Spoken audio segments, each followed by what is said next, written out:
que eu gostaria de saber antes de começar a aprender português? Turn on subtitles for better understanding. Choose subtitles in your language. Olá, o meu nome é Alex. Eu sou estrangeiro. Eu falo inglês. Agora eu aprendo português.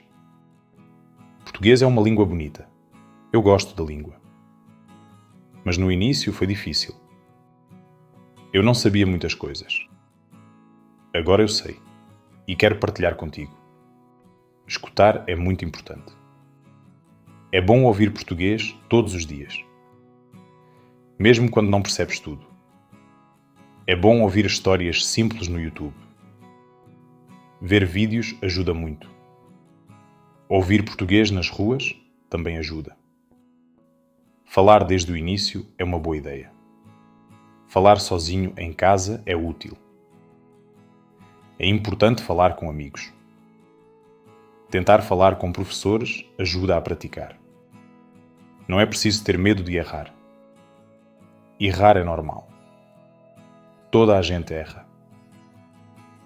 Ler em português ajuda bastante. É bom começar com textos fáceis.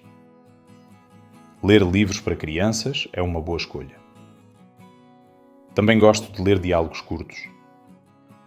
É bom ler todos os dias. Escrever ajuda a memorizar. Escrever frases simples é uma boa prática.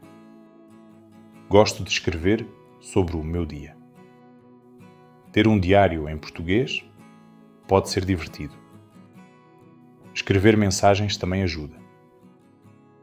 Aprender palavras úteis é muito importante. É bom começar com os verbos mais comuns. Aprender palavras do dia a dia ajuda a comunicar. Usar cartões com palavras é uma boa técnica.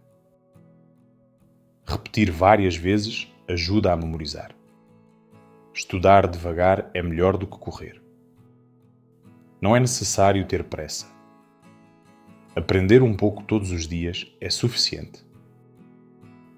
A regularidade é mais importante do que a quantidade.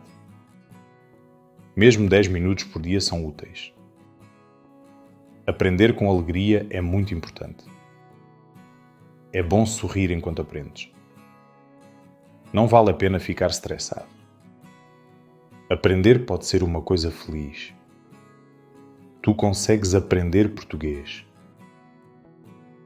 Obrigado por assistires. Gostaste deste vídeo?